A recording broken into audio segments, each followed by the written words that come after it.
Hey guys, it's Sergi talking. Today I bring what I hope are good news for you. Maybe you have even realized already. And for those who haven't, the thing is I have a new mic. That it's not actually new, but because I have been using it for a while on my laptop. The problem with it is that one of the laptop's fan is broken and it makes a constant noise. That's why I haven't recorded before with it. So yesterday I opened the laptop to see what was going on, and it doesn't look like it can be fixed, unluckily. So since it's sort of annoying if recorded, I was just using the phone to record until now, because of that. Uh, but still, after trying to configure it for a while, I removed as much background sound as I could manage from the mic, and it isn't the great audio quality improvement I was looking for, but it's still an upgrade in it. So I kind of hope it's good enough. And here I go with the new chapter. Thank you for understanding. Chapter 16. Attending lectures is harder than ever. For one thing, I am sick. My body fighting the effects of the fruit and the poisons I am forcing down. For another, I am exhausted from training with Madoc and training with Dane's Court of Shadows. Madoc gives me puzzles, 12 goblin knights to storm a fortress, 9 untrained gentry to defend one, and then asks for my answers each evening after dinner. The roach orders me to practice moving through the crowds of courtiers without being noticed, to eavesdrop without seeming interested. The bomb teaches me how to find the weak spot in a building, the pressure point on a body. The ghost teaches me how to hang from rafters and not be seen, to line up a shot with a crossbow, to steady my shaky hands. I am sent on 2 more missions to get information. First, I steal a letter addressed to Elowen from a knight's desk in the palace. The next time, I wear the clothing of a fiery bride and walk through a party to the private chambers of the lovely Tarakant, one of Prince Balekin's consorts, where I take a ring from a desk. In neither case am I allowed to know the significance of what I stole. I attend lectures beside Cardan, Nicasia, Valerian, and all the gentry children who laughed at my humiliation. I do not give them the satisfaction of my withdrawing, but since the incident with the fiery fruit, there are no more skirmishes. I bide my time. I can only assume they are doing the same. I am not foolish enough to think we are done with each other. Locke continues his filtration. He sits with Tarin and me when we take our lunch, spread out on a blanket, watching the sunset. Occasionally he walks me home through the woods, stopping to kiss me near a copse of fir trees just before Maddox's estate. I only hope he doesn't taste the bitterness of poison on my lips. I do not understand why he likes me, but it is exciting to be liked. Tarin doesn't seem to understand it either. She regards Locke with suspicion. Perhaps, since I am worried over her mysterious paramour, it is fitting that she seems equally worried over mine. Are you enjoying yourself? I overhear Nicasia ask Locke once, as he joins them for a lecture. Cardan won't forgive you for what you're doing with her. I pause, unable to pass by without listening for his answer, but Locke only laughs. Is he more angry that you chose me over him, or that I chose a mortal over you? I startle, not sure I heard him right. She's about to answer when she spots me. Her mouth curls. Little mousy, she says. Don't believe his sugar tongue. The roach would despair of me if he saw how badly I fumbled my newfound skills. I did nothing he taught me. I neither concealed myself nor blended in with others to avoid notice. At least no one would suspect me of knowing much about spycraft. So, has Cardan forgiven you? I asked her, pleased by her stricken look. Too bad. I hear a prince's favor is a really big deal. What need have I for princes? She demands. My mother is a queen. There's much I could say about her mother, Queen Orlaf, who is planning a poisoning, but I bite my tongue. In fact, I bite it so hard that I don't say anything at all. I just walk to where Tarin is sitting, a small, satisfied smile on my face. More weeks pass, until the coronation is mere days away. I am so tired that I fall asleep whenever I put my head down. I even fall asleep in the tower during a demonstration of moth summoning. The susurration of their wings lulls me, I guess. It doesn't take much. I wake on the stone floor. My head is ringing, and I am scrambling for my knife. I don't know where I am. For a moment, I think that I must have fallen. For a moment, I think I am paranoid. Then I see Valerian, grinning down at me. He has pushed me out of my chair. I know it just from the look on his face. I have not yet become paranoid enough. Voices sound from outside. The rest of our classmates having their luncheon on the grass as evening rolls in. I hear the shrieks of the youngest children, probably chasing one another over blankets. Where's Tarin? I ask, because it wasn't like her not to wake me up. She promised not to help you, remember? Valerian's golden hair hangs over one eye. As usual, he's clad entirely in red. A tone so deep that it might appear black at first glance.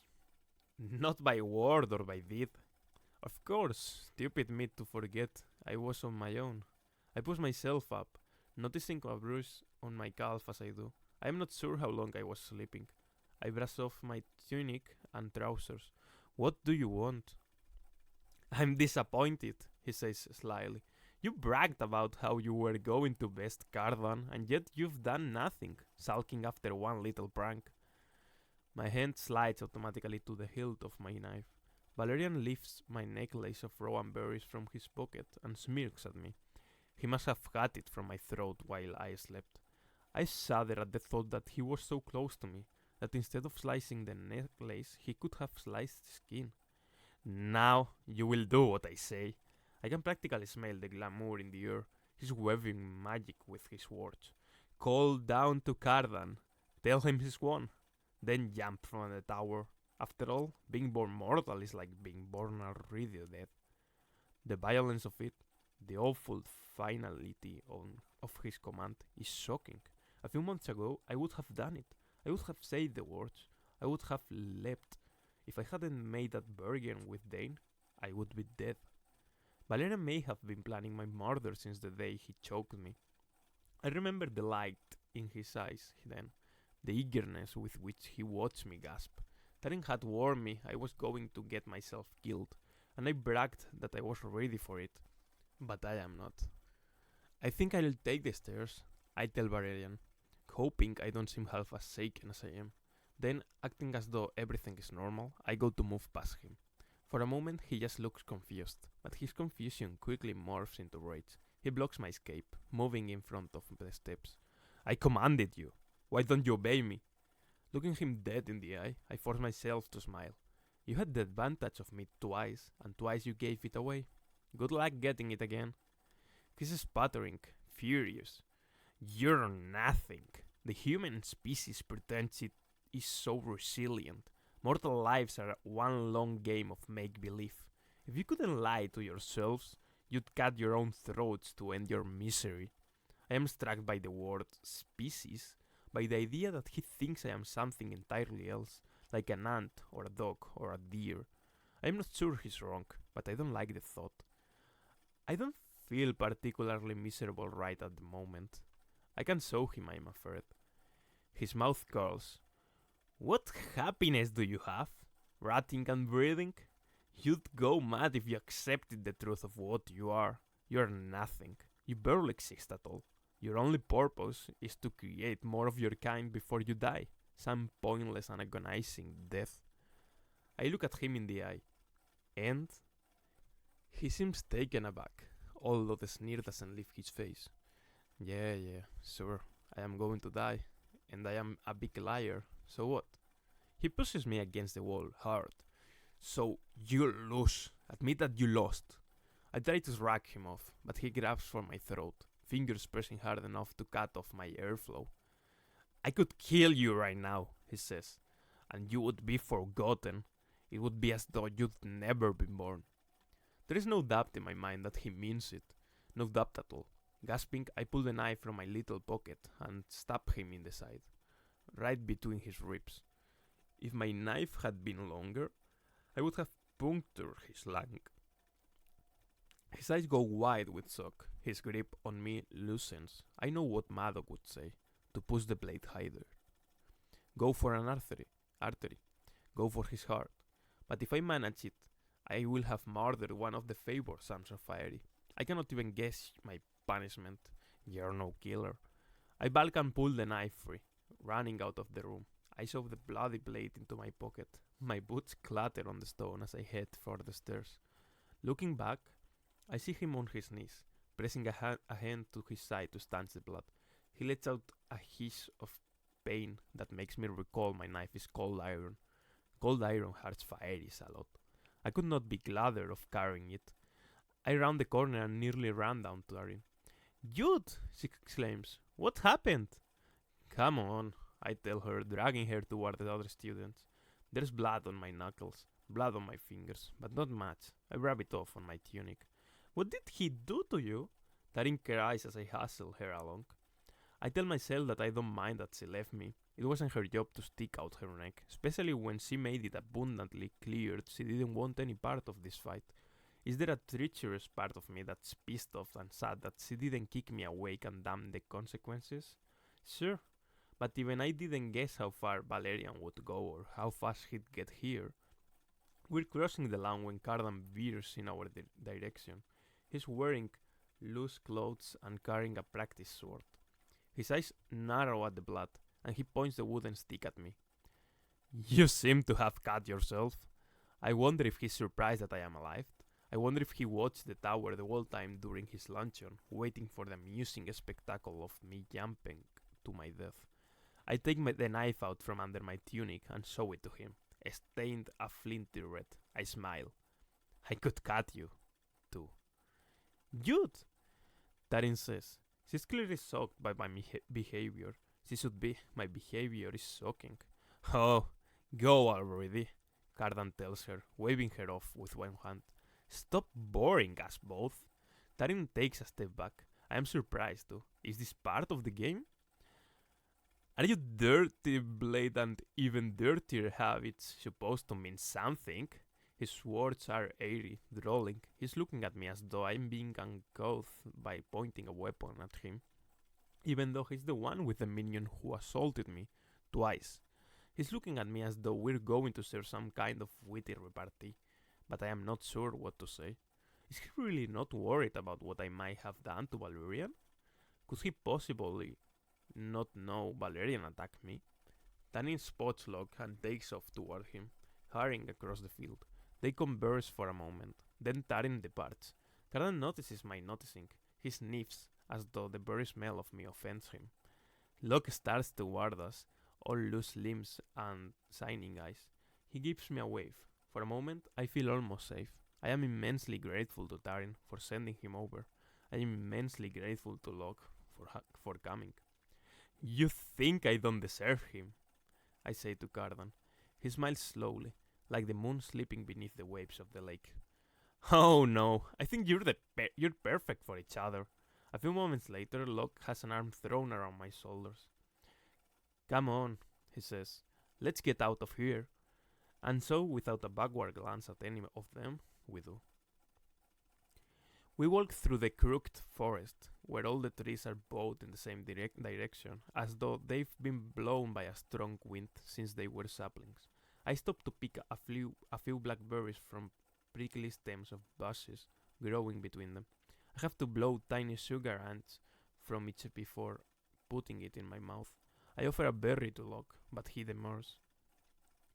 So, in short, Valerian tried to kill me, I say, finishing my story, and I stab him. His fox eyes are steady on me. You stabbed Valerian? So I might be in some trouble. I take a deep breath. He shakes his head. Valerian won't tell anyone he was bested by a mortal girl. What about Cardan? Won't he be disappointed his plan didn't work?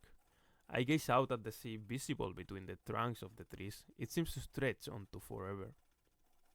I doubt he even knew about it, Locke says, and smiles at my surprise. Oh, he'd like to make you believe he's our leader, but it's more like that Nicasia likes power, I like dramatics, and Valerian likes violence. Cardan can provide us with all three, or at least excuses for all three. Dramatics? I echo. I like for things to happen, for stories to unfold, and if I can't find a good enough story, I make one. He looks every is the trickster in that moment. I know you overheard Nicasia talking about what was between us. She had Cardan, but only in leaving him for me did she gain power over him. I ponder that for a moment, and while I do, I realize we're not taking our usual path to Maddox's grounds. Locke has been leading me another way. Where are we going? My demesne, he says with a grin, happy to be cocked out. It's not far. I think you'll like the head's maze. I have never been to one of their estates, save for Hollow Hall. In the human world, we children were always in the neighbors' yards, swinging and swimming and jumping, but the rules here are nothing the same. Most of the children in the hiking court are royals, sent from smaller courts to gain influence with the princes and princesses, and have no time for much else. Of course, in the mortal world, there are such things as backyards. Here, there are forest and sea, rocks and mazes, and flowers that are red only when they get fresh blood. I don't much like the idea of getting lost deliberately in a head's maze, but I smile as though nothing could ever delight me more. I don't want to disappoint him. There will be a gathering later, Locke continues. You should stay. I promise it will be diverting. At that, my stomach clenches. I doubt he's having a party without his friends. That seems foolish, I say, to avoid refusing the invitation outright. Your father doesn't like you to stay out late? Locke gives me a pitying look. I know he's just trying to make me feel childish when he knows perfectly well why I shouldn't be there. But even though I am aware of what he's doing, it works. Locke's estate is more modest than Maddox's and less fortified. Tall spires covered in shingles of mossy bark rise between the trees. The spiraling vines of ivy and honeysuckle that twine up the sides turn the whole thing green and leafy. Whoa, I say. I have ridden by here and I seen those spires in the distance, but I never knew to whose house they belonged. Beautiful. He gives me a quick grin. Let's go inside. Although there is a pair of grand doors in the front, he takes me around to a small door on the side that leads directly to the kitchens. A fresh loaf of bread rests on the counter, along with apples, currants, and a soft cheese, but I do not see any servants who might have prepared this.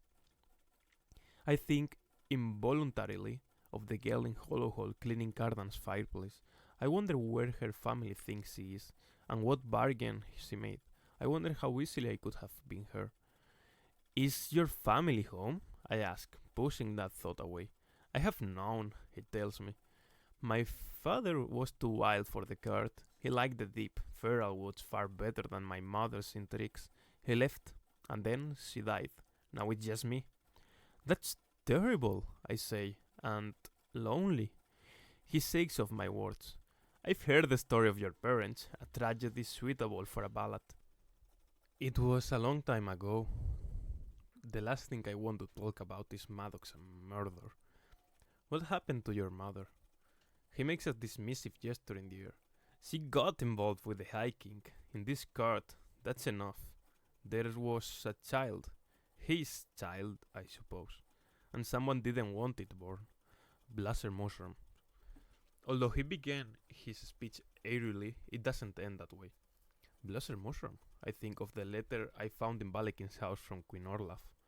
I try to convince myself that the note could not have referred to the poisoning of Locke's mother, that Balikin had no motive when Dane was already the High King's chosen heir.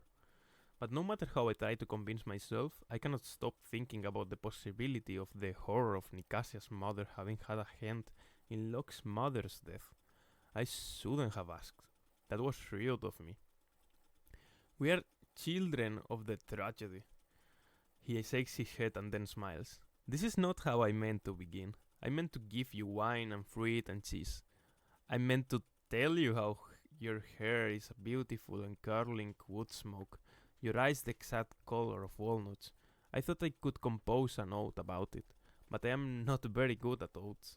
I laugh, and he covers his heart, and as though stung by cruelty. Before I show you the maze, let me show you something else. What's that? I ask, curious. He takes my hand. Come, he says, Brankies. leading me through the house. We come to spiraling stairs. Up we go, up and up and up. I feel dizzy. There are no doors and no landings, just a stone and steps, and my heart beating loud in my chest. Just his slanted smiles and amber eyes. I try not to stumble or slip as I climb. I try not to slow down, no matter how light-headed I feel. I think of Valerian. Jump from the tower. I keep climbing, taking shallow breaths. You are nothing. You barely exist at all. When we get to the top, there's a small door, half our height. I lean against the wall, waiting for my balance to return, and watch Locke turn the elaborate silver knob. He ducks as he goes in.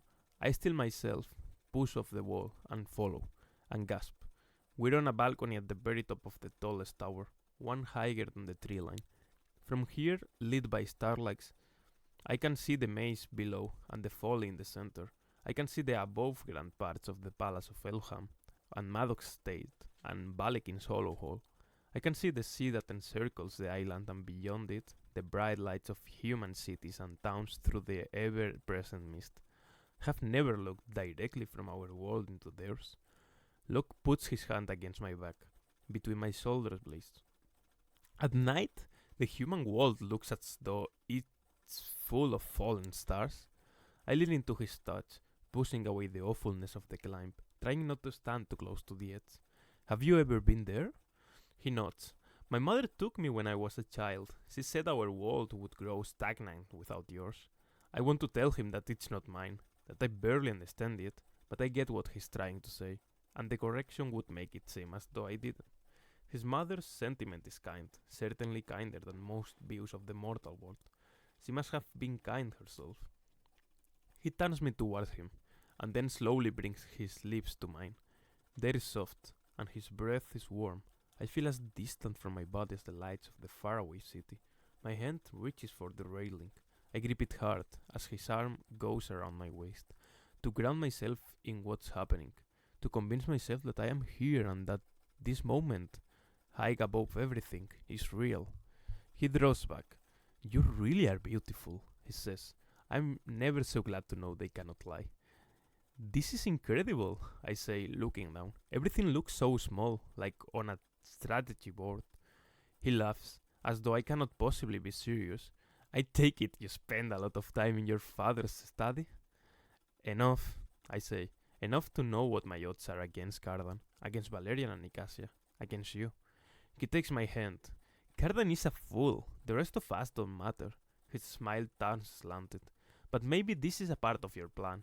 Persuade me to take you to the very heart of my stronghold. Maybe you're about to reveal your evil scheme and bend me to your will. Just so you know, I don't think it will be very hard to bend me to your will. I laugh despite myself. You're nothing like them. Aren't I? He asks. I give him a long look. I don't know. Are you going to order me off this balcony? His eyebrows go up. Of course not. Well, then you're not like them, I say, poking him hard in the center of his chest. My hand flattens, almost unconsciously letting the warmth of him seep up through my palm. I hadn't realized how cold I'd become, standing in the wind. You're not the way they said you would be, he says, bending toward me. He kisses me again. I don't want to think about the things they must have said. Not now. I want his mouth on mine, blotting out everything else. It takes us as long to wend our way back down the stairs. My hands are in his hair. His mouth is on my neck. My back is against the ancient stone wall. Everything is slow and perfect and makes no sense at all. This can't be my life. This feels nothing like my life. We sit at the long, empty banquet table and eat cheese and bread. We drink pale green wine that tastes of herbs out of massive goblets that Locke finds in the back of a cabinet. They're so thick with dust he has to wash them twice before we can use them. When we're done, he presses me back against the table, lifting me so that I am seated on it, so that our bodies are pressed together. It's exhilarating and terrifying, like so much of fiery. I am not sure I am very good at kissing. My mouth is clumsy. I am shy. I want to pull him closer and push him away at the same time. Fairies do not have a lot of taboos around modesty, but I do. I am afraid that my mortal body stinks of sweat, of decay, of fear. I am not sure where to put my hands, how hard to grab, how deep to sink my nails into his shoulders.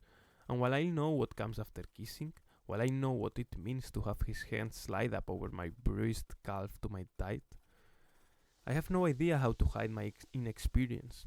He pulls back to look at me, and I try to keep the panic out of my eyes. Stay tonight, he murmurs. For a moment I think he means with him, like with him. And my heart speeds with some combination of desire and dread. Then, abruptly, I remember that's going to be a party. That's what he's asking me to stay for. Those unseen servants, wherever they are, must be prepared in the state.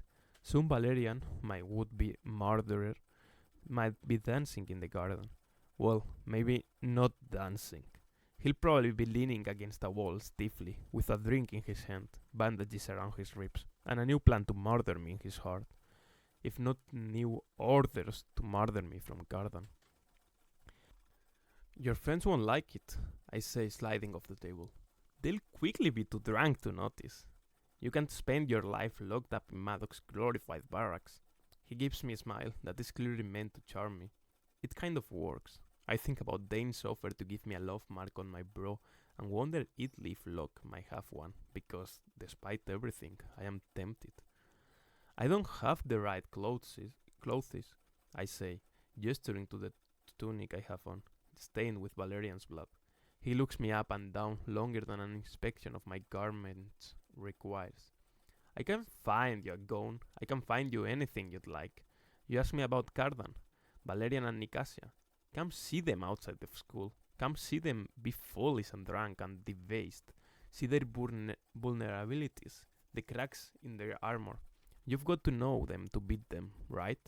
I don't say you like them any better, but you don't need to like them. I like you, I tell him. I like playing pretend with you. Pretend? He echoes, as though he's not sure if I'm insulting him. Of course, I say, going to the windows of the hall and looking out. Moonlight streams onto the leafy entrance to the maze. Torches are burning nearby, the flames flickering and wavering in the wind. Of course we're pretending. We don't belong together, but it's fun anyways. He gives me an evaluating, conspiratorial look. Then, let's keep doing it. Okay, I say helplessly. I'll stay. I'll go to your party. I have had a little fun in my life so far. The promise of more is difficult to resist. He leads me through several rooms until we come to double doors. For a moment, he hesitates, glancing back at me. Then he pushes them open, and we're in an enormous bedroom. A thick, oppressive layer of dust blankets everything. There are footprints, 2 sets. He's come in here before, but not many times. The dress is in the closet where my mother's. Borrow whatever you like, he says, taking my hand. Looking around this untouched room at the heart of the house, I understand the grief that made him lock it up for so long. I am glad to be let in. If I had a room full of my mother's things, I do not know if I would let anyone inside. I don't even know if I would brave it myself. He opens one of the closets. Much of the clothing is moth-eaten, but I can see what they once were. A skirt with a beaded pattern of pomegranates, another that pulls up, like a curtain, to show a stage with jeweled mechanical puppets underneath. There is even one stitch with a silhouette of dancing fawns as tall as the skirt itself. I have admired Oriana's dresses for their elegance and opulence, but this awakened in me a hunger for a dress that's riotous. They make me wish I'd seen Locke's mother in one of her gowns. They make me think she must have liked to laugh. I don't think I've ever seen a dress like any of these, I tell him. You really want me to wear one? He brushes a hand over a sleeve. I guess they're a bit rotted. No, I say, I like them. The one with the fawns is the least damaged. I dust it off and tag it on behind an old screen. I struggle because it's the sort of dress that's difficult to put on without Tatterfell's help. I have no idea how to arrange my hair any differently, so I leave it as it is. Braid it in a crown around my head. When I wipe off a silver mirror with my hand and see myself dressed in a dead fire's clothes, a shudder goes through me. Suddenly, I do not know why I am here in this place. I am not sure of Locke's intentions. When he tries to drape me in his mother's jewels, I refuse them. Let's go out to the garden, I say. I no longer want to be in this empty echoing room. He puts away the long string of emeralds he was holding. As we leave, I look back at the closet of moldering clothes. Despite my feeling of unease, there's a part of me that can't help imagining what it would be like to be the mistress of this place. Imagining Prince Dane with the crown. Imagining entertaining at the long table we kissed against. My classmates all drinking the pale green wine and pretending they had never tried to murder me. Locke with his hand in mine, and me spying on them all for the king. The head's mace is taller than the height of an ogre and formed of dense, glossy leaves in a deep green. Apparently, Cardan's circle meets here often. I can hear them laughing at the center of the maze when I walk outside with Locke. Late to his own gathering, the smell of pine liquor is alive in the air. The firelight of the torches makes long shadows and limns everything in scarlet. My steps slow. Reaching into the pocket of the borrowed dress, I touch my knife, still stained with Valerian's blood. When I do, my fingers light on something else, something Locke's mother must have left years before. I pull out her bauble, a golden acorn. It doesn't look like jewelry. There is no chain, and I cannot imagine what purpose it might have had other than to be pretty. I drop it back into my pocket. Locke holds my hand as we move through the turns of the head's maze. It does not seem as though there are many. I try to map it in my mind as I go, in case I have to find my way out alone. The simplicity of the maze makes me nervous rather than confident. I do not believe there are many simple things in Fiery. At home, dinner will be coming to a close without me. Darren will be whispering to Vivi how I went somewhere with Locke. Madoc will be frowning and stabbing his meat, annoyed with me for missing his lessons. I have braved worse things. At the center of the maze, a piper is playing a lilting wild song. White rose petals blow through the air. Folk are gathered, eating and drinking from a long banquet table that seems mostly piled with different distillations. Cordials in which mandrake roots float, sour plum wine, a clear liquor infused with handful of red clover, and beside those, vials of golden nevermore. Cardan is lying on a blanket, his head tipped back and his loose white shirt unbuttoned. Although it is still early in the night, he appears to be very drunk. His mouth is flecked with gold. A horned girl I don't know is kissing his throat, and another, this one with daffodil hair, presses her mouth against the calf of his leg, just above the top of his boot. To my relief, I do not see Valerian. I hope he's home, nursing that wound I gave him.